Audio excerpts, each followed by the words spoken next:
So in this presentation, I will give you an overview of the TCAD modeling, and the TCAD modeling uses the software ECORCE that is specialized for radiation effect modeling. There are many TCAD software available. I will only cite two, the main one, Centaurus from the company Synopsys, and Atlas Victory from the company Silvaco.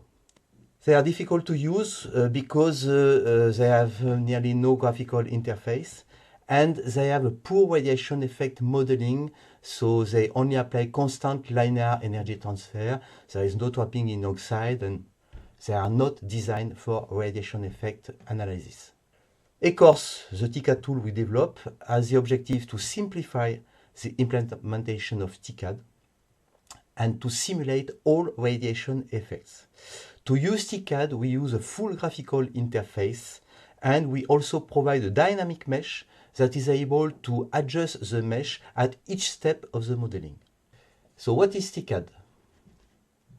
By solving basic equations in semiconductors, you are able to simulate the electronic component behavior at material level. This means that you have nearly all phenomena that you can simulate with such a tool. For this, we need to solve several equations. So you know this main equation of Poisson, transport of electron and hole, and the associated electron and hole current density. To be able to simulate total ionizing dose and displacement damage, we need an additional equation that is a trapping, detrapping in oxide, but also in semiconductor in case of displacement damage modeling. Now I will make a demonstration of ECORCE, and we will show an example of transient current shape analysis induced by ion. So this is ECORCE. I will do the full process to create a modeling. I firstly create a new simulation in 2 dimensions. Modeling are executed in 5 steps within ECORCE. The first step is the creation of geometry. This is a workspace on which I will design my device. I have to correct the size of my workspace, 1 micrometer by 1 micrometer.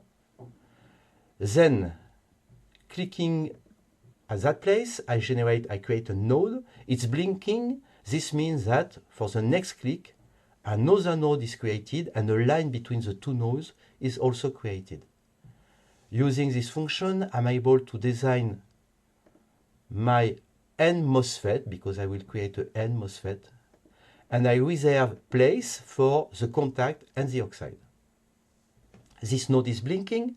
I click on it to unselect it, and then I select this one by clicking on it, and I can create my oxide.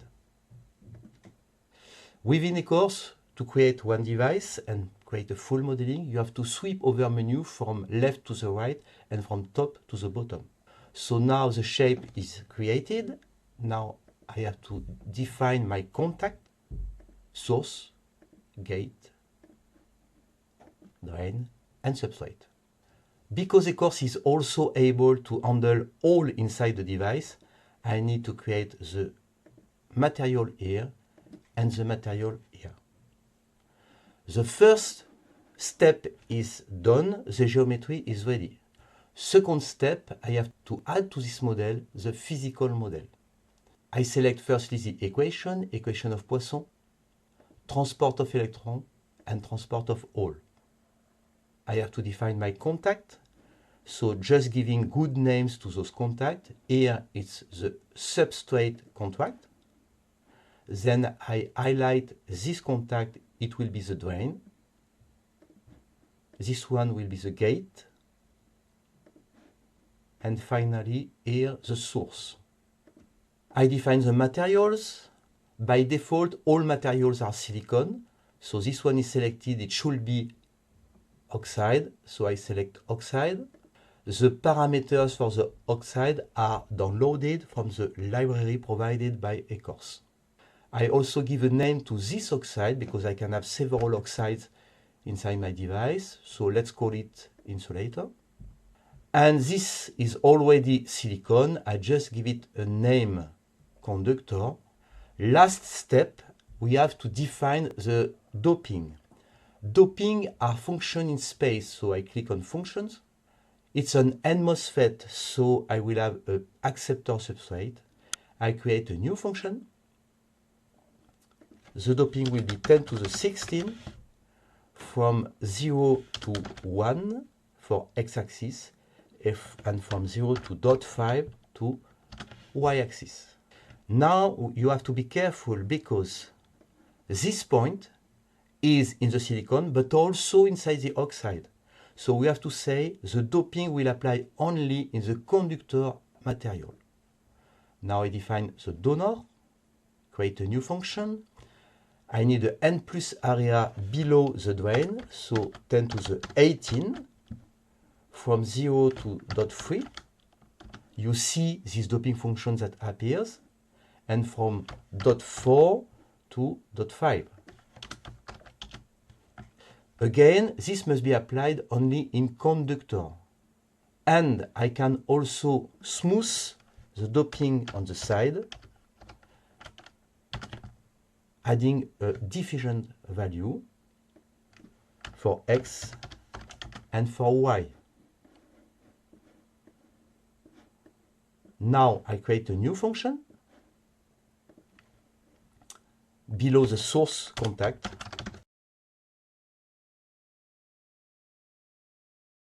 The second step is done. We have now our physical model. Third step, we need to define the stimuli applied.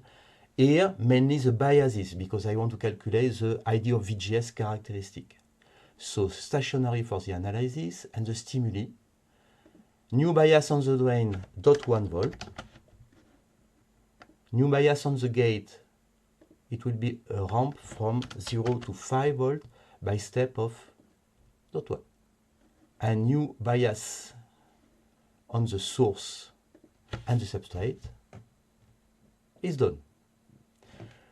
Usually with all other TCAD tools we need to define a mesh, but as I said as a first step, the mesh is fully handled by ECORCE for each step of the modeling. So I can go to the fourth step, that is just say execute. I need to give it a name. So the first name is the name of the device.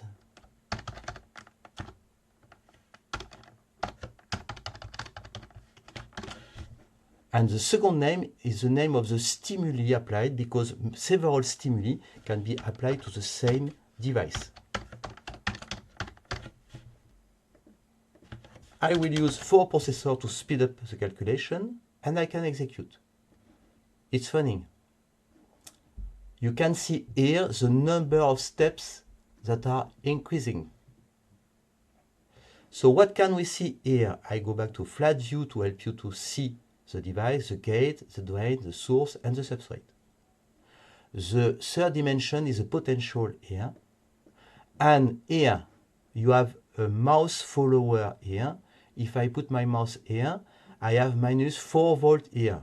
But I didn't apply minus 4 volt, I apply 0.1 volt. Why this value? Because the potential inside the device is the applied potential, of course, plus the internal structure induced by the materials that are stuck together. If we look now at the difference of potential between the drain and the source, we have 0.1 volt. We can also sweep over the steps. For now, the gate is at 0 volt, and if I increase this step, I see that I increase the bias on the gate.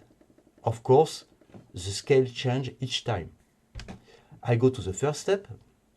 Now what is interesting for the student is to see the creation of the channel.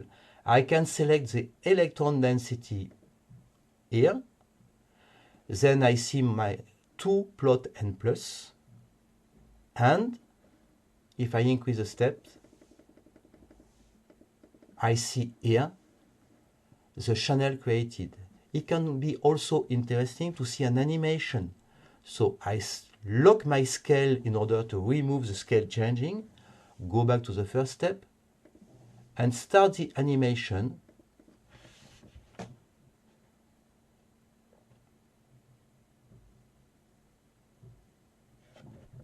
I stop the animation. Now, it can also be interesting to see the idea of VGS characteristic. For now, we are displaying the volume results, that's to say the result inside the device.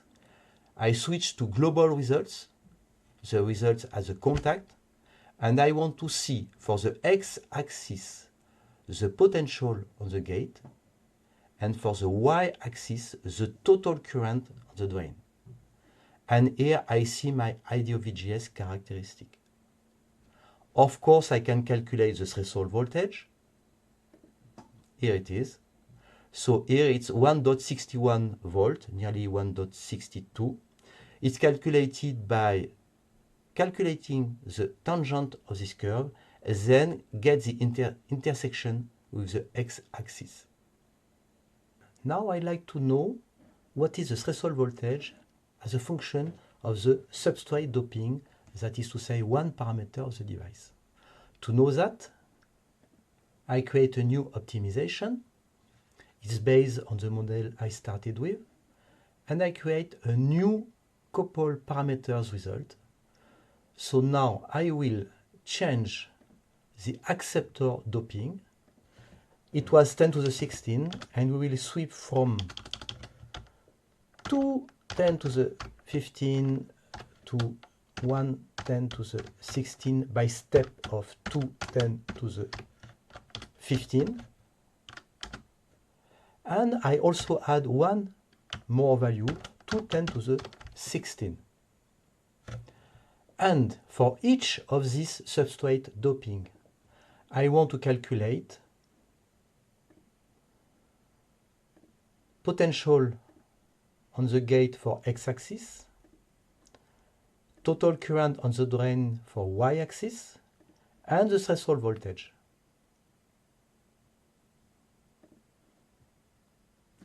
It's done. I just have to tell it execute. I have to give it a name. So it's VTH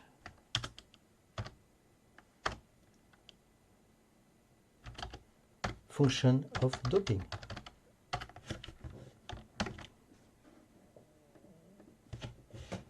I give two processors by simulation, execute. It has launched the three simulation together. We have to wait. So we see that when the substrate doping increases, the threshold voltage increases also. We can have a look at these results. So I have to calculate everything.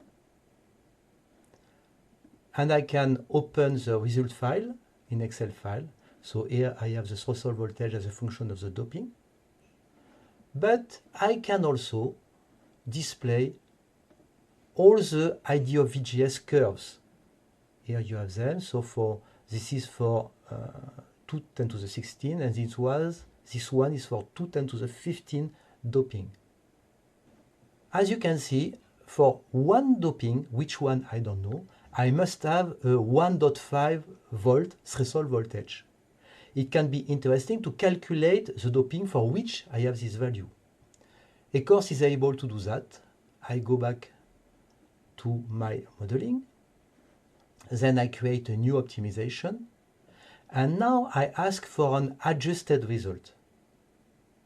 So I create one parameter. I will change the acceptor. It will start from 10 to the 16.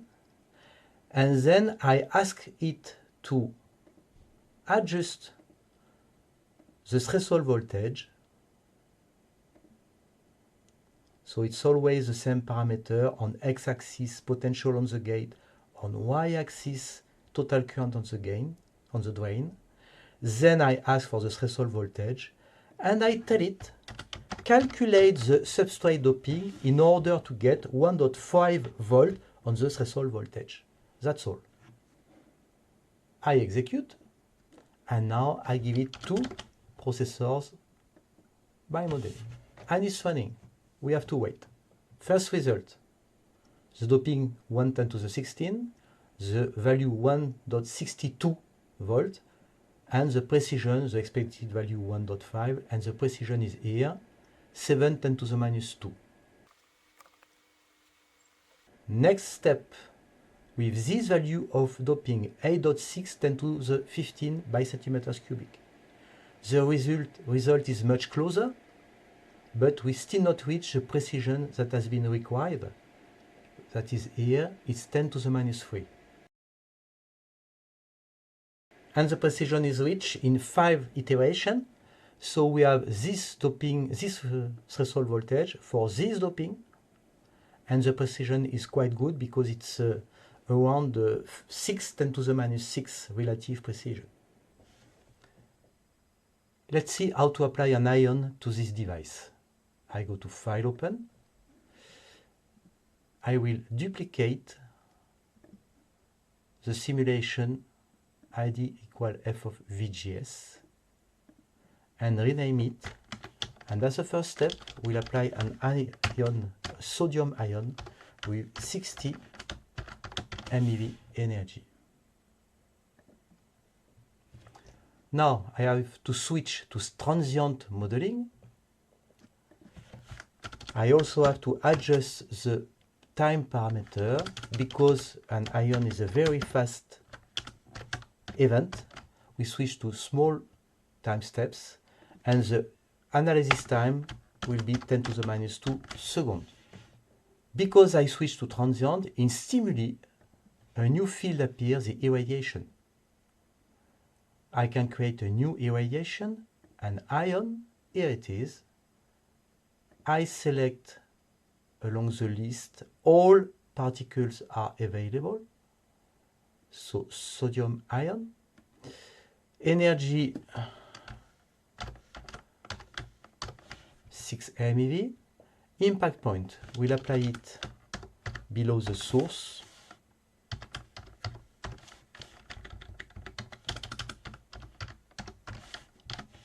And the direction going down.